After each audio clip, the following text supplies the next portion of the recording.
Good morning children. Welcome to the math class. Today we will do question number 7 from 6.4. In this question, you can see that in a right triangle ABC, angle B is 90 degree. In a right triangle ABC, angle B is 90 degree.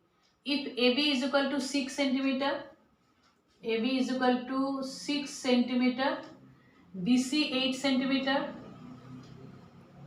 find AC. You have to find this hypotenuse. Question number A.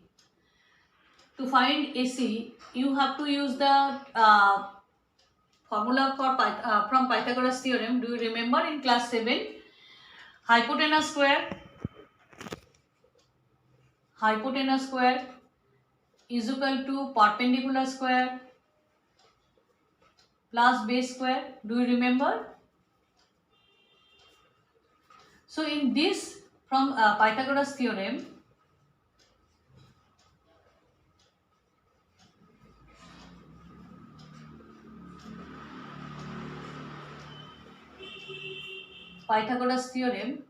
according to Pythagoras theorem, hypotenuse square is equal to perpendicular square plus base square. What I can write in short, hypotenuse square is equal to perpendicular square plus base square, or hypotenuse equal to under root perpendicular square plus base square. That means what is the sum of their square?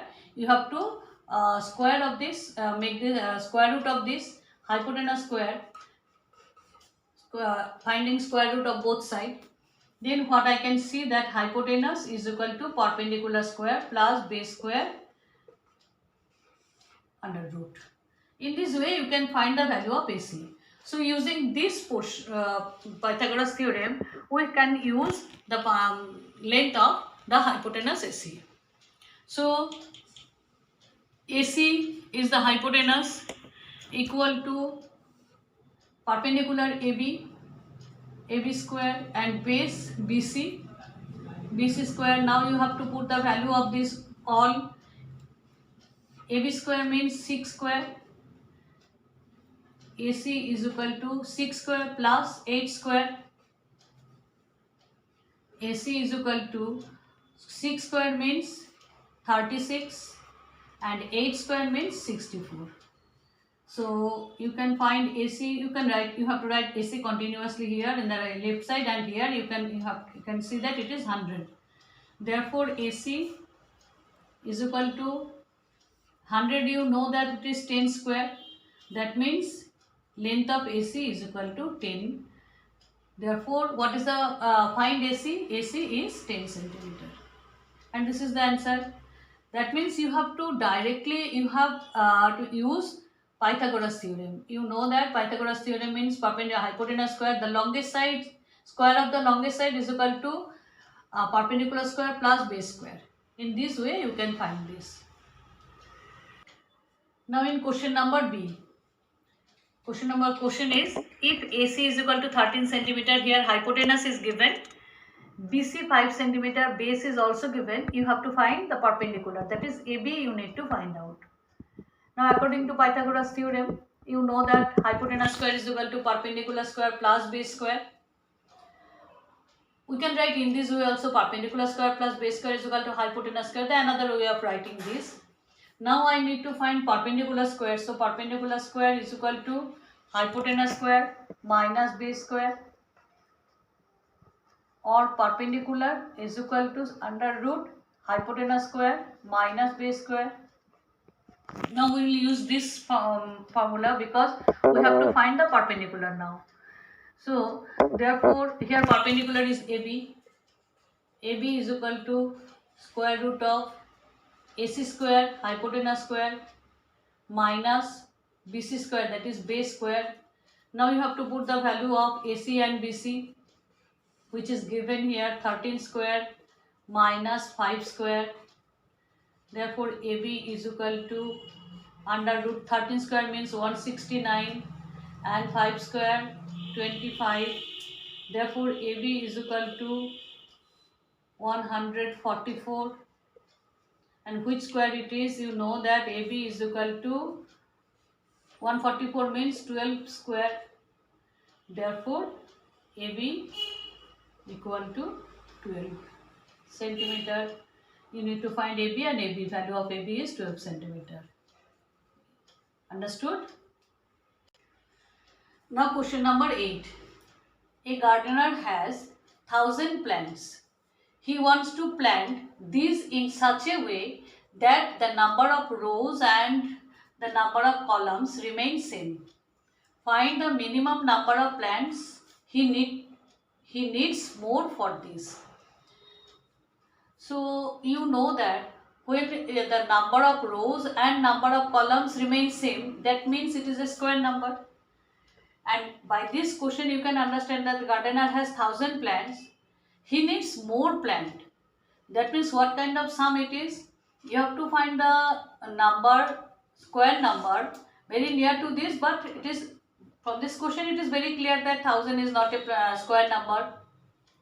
Which number should be added to 1,000 to make it a perfect square? The clear-cut question is what number should be added to 1,000 to make it a perfect square? That means question number 6. Question number 6 is in the form of word. A gardener has 1,000 plants. So the number of plants, solution you can start in this way. Number of plants,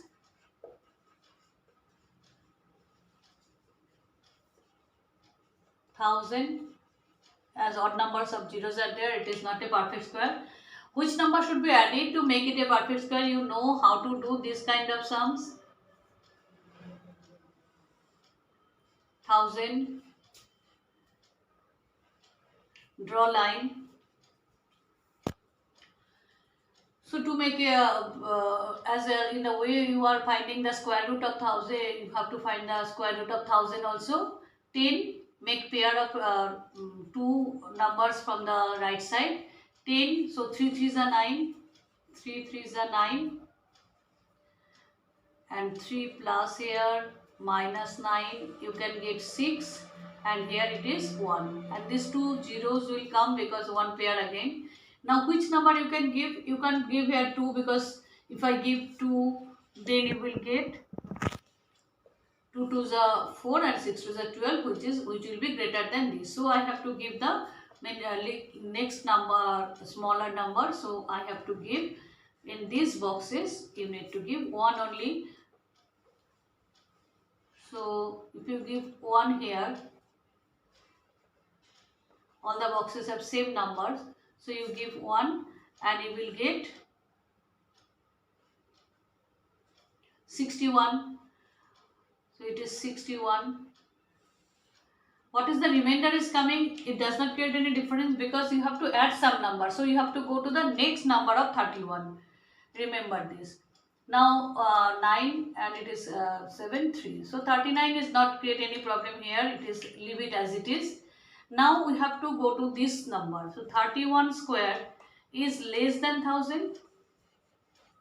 Now the next number, next square number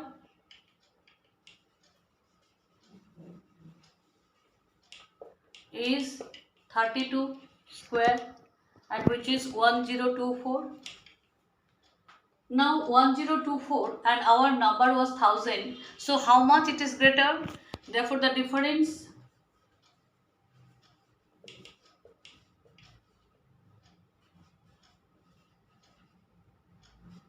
(1024) minus 1,000, that is 24. Therefore how many? Find the minimum number of plants he needs more for this. Therefore he needs 24 more plants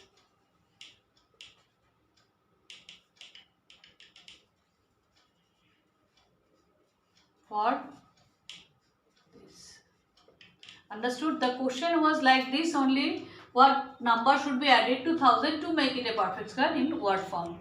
Next number is, now in question number 9. There are 500 children in a school. For a PT drill, they have to stand in such a manner that the number of rows is equal to the number of columns. How many children would be left out in this arrangement? Now see, the number of rows is equal to number of columns. Do you remember? This kind of questions are always in a square. You have to find the square number, square root of this number. Number of rows and number of columns are equal. So what are the total number of children? 500. And it is very clear that it is not a perfect square number. So you have to, some children would be left out. That means, in short, we can write the question in such a way that what number should be subtracted. You have to, some children are left out. That means some children will be subtracted from 500. So what number should be subtracted from 500 to make it a perfect square? That means question number 5 from your book. What number should be subtracted from 500 to make it a perfect square? Now the same way you have to make the here, and 5 is alone here. Which number you will give? The square number, least square number you can give here. 2 2s are 4. Okay, now 2 also add here, and minus 4 you will get 1, and then this pair will come down, and 2 plus 2 4. Now these boxes, you have to draw these boxes where you have to give the same number. Now which number you can give here? By trial and error method, again you can try 4, and if you give 2, what result you will get? 2 2s are 4, 2 4s are 8. Under 100 you can easily get 84. If you give 3, then it will be 4, 3 it will be more, because it 4 3s are 12, 3 3s are 9, 4 3s are 12. We can't give it. So we have to select this one, 84, and it is coming for 2. So it is 84. The result of this subtraction is 4 to 16, 9, 1.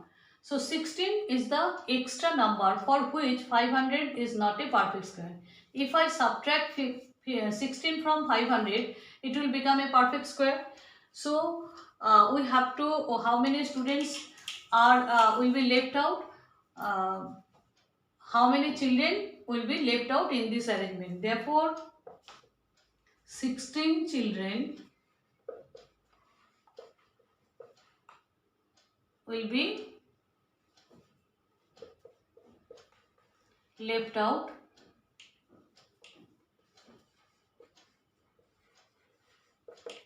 Understood? Very straight question, but in word form. I hope all of you understand. Thank you, students.